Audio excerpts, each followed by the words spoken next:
안녕하세요. 잡시광입니다. 앞선 영상에서 한국이 운영 중인 남중국해 해상 광구에서 무려 6조 원어치의 석유 생산에 본격적으로 돌입하면서 에너지 분야에서 잭팟이 터졌다는 소식을 전해드렸었는데요. 또 비록 일본과 공동개발구역으로 지정됐지만 실광구도 있기에 한국이 결코 자원 빈국이 아님을 말씀드렸습니다.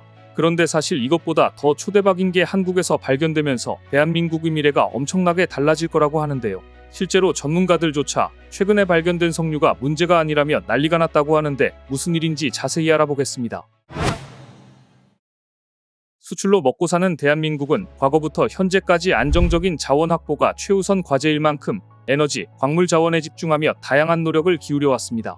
이런 상황에 1970년대 유엔에서 발표한 에머리 보고서는 한국에게 엄청난 희망을 품게 하는데 충분했는데요. 당시 유엔은 한국 대륙붕에서 엄청난 석유와 천연가스가 매장돼 있다는 내용의 보고서를 공개하며 단숨에 한국이 자원 빈국에서 자원 부국으로 격상될 수 있는 가능성을 보여줬습니다. 그리고 당시 정부는 이런 기대에 발맞춰 대륙붕에서 석유, 천연가스를 개발할 수 있도록 해저광물 자원개발법을 곧바로 제정했습니다. 이에 따라 제주도 동쪽부터 일본 남쪽으로 16개의 좌표를 정의해 총 7개의 광구를 지정했는데 이것이 바로 향후 일본과 공동개발구역이 된 7광구입니다. 앞서 말씀드렸던 것처럼 현재 일본은 7광구 개발에서 손을 뗀 상태이지만 공동개발로 지정된 탓에 우리 역시 독자적으로 개발을 할 수 없는 상황입니다.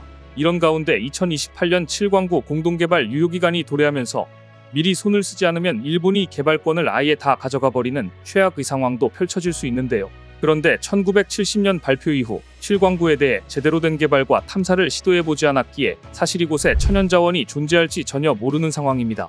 때문에 없을지도 모르는 자원을 두고 일본과 언제 끝날지 모르는 싸움을 할 바에 가능성이 높은 다른 곳으로 눈을 돌려야 한다는 주장이 최근 거세지고 있다고 합니다. 그리고 이런 주장이 나올 수 있는 건 실제로 한국의 미래를 크게 바꿀 만한 초대박 자원이 존재하기 때문입니다. 실제로 한국은 망간단괴라는 7광구와는 비교조차 안 될 정도로 천문학적인 금액을 가져다줄 천연자원을 확보한 상태입니다. 실제로 우리나라는 1990년대 초부터 심해저 탐사를 시작해 1994년에 동태평양 시다시시 지역의 광구를 확보했으며 2002년 8월 유엔 산하기구인 ISA로부터 75만 제곱킬로미터를 독점 탐사 광구로 승인받았습니다. 심해에 매장된 지하자원은 육지에 있는 자원들보다 경쟁력이 있다고 알려져 있는데 이 가운데 망간단괴가 바다에 노다지라고 할 정도로 엄청난 기대를 안고 있습니다.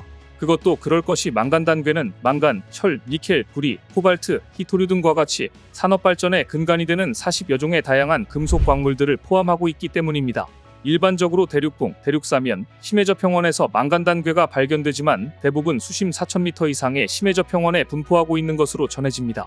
현재까지 알려진 바에 의하면 북동 태평양 클라리온 클리퍼톤 균열대, 남동 태평양 페루분지, 북인도양 중앙 심해평원에 많은 양의 망간단괴가 분포하고 있다고 합니다.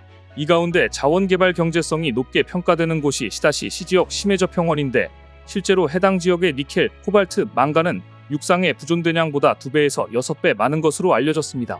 하지만 심해저에 분포하고 있기에 이를 확보하기 위해서는 이를 채굴할 수 있는 일종의 권한이 있어야 합니다. 그런데 한국의 경우 1994년 이시다시시 지역을 대상으로 미국 NOAA로부터 세계에서 7번째로 심해저 망간단괴 광구 15만 제곱킬로미터를 등록하고 2002년 최종적으로 7만 5천 제곱킬로미터의 단독 광구를 획득하기에 이르렀습니다.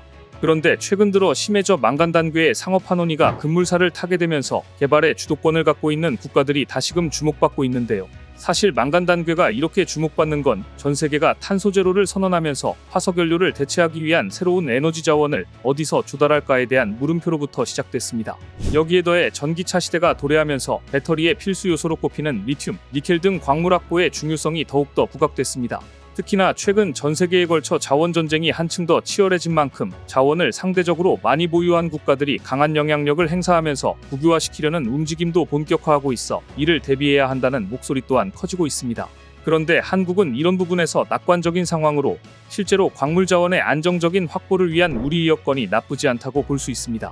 해수부에 따르면 우리나라는 한국해양과학기술원을 중심으로 망간단괴 상업 생산에 필요한 상용화 기반 기술 개발을 목표로 태평양 심해저 광물자원 개발 사업을 수행하고 있는데요.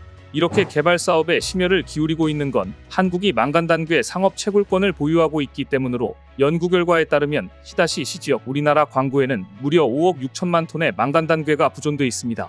이는 연간 300만 톤 규모의 망간단괴 상업 개발 시 100년간 총 200조 원 가치의 금속 생산이 창출될 것으로 예상될 정도로 어마어마한 규모입니다.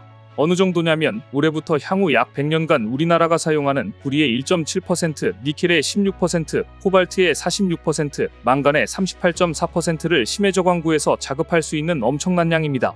이 밖에도 단괴 내에 함유된 히토리의 추출이 가능해진다면 반도체, 전기차 핵심 소재인 히토리 원료를 자체적으로 조달할 수 있는 길이 열릴 것으로 보입니다. 4차 산업혁명 등 금속 광물의 폭발적인 수요로 심해저에 부존하는 광물 자원이 대안으로 제시되고 있는 상황에서 이런 사실은 엄청난 희소식이 아닐 수 없습니다. 잘 알고 계시지만 우리나라는 대표적인 자원 소비 국가이면서 자원 부족 국가로 우리가 사용하는 대부분의 자원을 수입에 의존하고 있는데요. 특히 2012년에는 6대 전략 광물인 유연탄, 우라늄, 철, 구리, 아연, 니켈 수입액이 약 350억 달러에 이르기까지 했습니다. 게다가 첨단 산업에 쓰이는 리튬, 히토류 등 희유금속 소비량이 급증하고 국내 자원 개발의 침체로 수입 의존도가 높아지자 광물 수입액은 매년 천정부지로 증가하고 있는 실정입니다. 때문에 자원 개발과 확보에 그 어느 때보다 노력을 기울여야 하는 아주 중요한 때인 겁니다. 그런데 사실 태평양 한가운데에 우리나라 해양경제 영토가 있다는 걸 인지하고 있는 분들이 그리 많지 않은데요. 실제로 앞서 말씀드렸던 시다시시해역에 확보한 독자 광구가 남한 면적의 4분의 3에 해당할 만큼 엄청나지만 안타깝게도 한국 대륙붕에 석유와 천연가스가 매장됐을 가능성이 있다고 추정되고 있는 7광구에 관심이 더 큰 상황입니다. 7광구는 일본과 공동개발구역으로 설정된 만큼 우리가 아무리 엄청난 채굴 기술력을 보유하고 있다고 하더라도 일본이 가만히 있으면 아무것도 할 수 없기에 지금 상황에 이르렀는데 앞으로도 일본이 얼마나 회방을 놓을지 알 수 없습니다. 때문에 자원 확보라는 보이지 않는 전쟁 속에서 우리가 현명한 판단을 내리려면 현재로선 7광구보다 망간단괴 상업 생산을 위해 더욱더 집중해야 할 때로 보입니다. 실제로 7광구의 경우 정확한 탐사가 진행되지 않은 상황이기에 자원이 있을 거란 사실을 100% 확신할 수 없는 반면 망간단괴는 6천만 톤이라는 확정적인 매장량이 이미 널리 알려진 팩트입니다. 특히나 망간단괴는 반도체, 전기차 등 첨단 산업의 기초 소재로 활용되고 있기에 더욱더 망간단괴에 대한 채굴 연구가 중요할 수밖에 없는 상황인 겁니다. 그런데 사실 한국은 이미 5,000m 심해저에 있는 망간단괴를 채굴할 수 있는 기술을 보유하고 있는데요. 해수부에 따르면 지난 2016년 심해저에서 채집한 망간단괴를 파이프를 이용해 수면위 채광선으로 이송하는 양광 시스템 개발에 세계 최초로 실증에 성공하는 등 망간단괴 채집 비법을 풀었습니다. 이로써 한국은 심해저 광물자원 개발 사업을 시작한 지 20여 년 만에 상용화를 위한 채광 핵심 기술을 보유하게 된 겁니다. 해수부에 따르면 한국해양과학기술원 선박해양플랜트연구소는 2015년 포항시 북동쪽 수심 1200m 해역에서 이 같은 실증 실험을 수행했습니다. 해당 실험은 채광 로봇이 해저에 석해낸 망간단괴의 수중 중간 저장소인 버퍼 시스템에서 망간단괴를 파이프를 통해 양광 펌프로 끌어올리는 시험이었는데요. 버퍼 시스템은 선박해양플랜트연구소가 개발한 한국 독자 모델로 양광 펌프의 공급량을 조절해 안전하고 효율적으로 망간단괴를 저장하는 장치로 자체 개발 시스템으로 세계 최초로 실증 시험에 성공한 겁니다. 이에 따라 한국은 1370m에서 채광 로봇 미네로가 망간단괴 채광에 성공한 데 이어 미네로가 모은 망간단괴를 선상으로 옮기는 기술까지 완성하며 마침내 종지부를 찍었습니다. 앞서 2013년 우리나라는 심해저 광물 채광 로봇 미네로를 세계 최초로 개발해 심해저 주행 경로 시험에 성공하는 등 그 당시에도 전 세계를 깜짝 놀라게 했는데요. 5,000m에 잠겨있는 망간단괴를 찾아내 한데 모으는 핵심 역할인 직광 작업을 미네로가 수행하는데 이 로봇은 한국이 2003년부터 10년 동안 230억 원을 들여 개발한 성과입니다.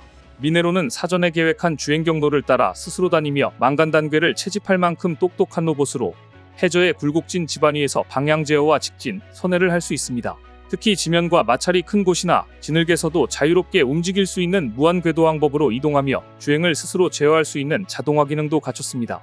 그런데 사실 미네로처럼 아주 연약한 심해저 지반에서 경로를 따라 자동 주행할 수 있는 채광 로봇은 세계 어디에서도 개발한 사례가 없는 한국만 유일하게 보유한 기술입니다. 여기에 더해 미네로는 단순히 경로를 따르는 것뿐 아니라 빠른 속도를 유지하면서 작업의 속도도 엄청나 채집량을 기존보다 크게 늘릴 수 있습니다. 이렇듯 한국은 양광 시스템의 주요 설비의 설계와 제작, 설치, 운영에 이르는 모든 단계를 우리 자체 기술로 해결할 수 있는데요. 해양 자원 개발의 상용화가 눈앞으로 다가온 만큼 한국은 해저의 노다지, 망간단괴라는 미래 자원을 확보하는 그간의 노력의 결실을 거둘 일만 남은 것 같습니다. 오늘 준비한 소식은 여기까지입니다. 댓글을 통한 여러분들의 많은 의견 기다리겠습니다. 시청해주셔서 감사합니다.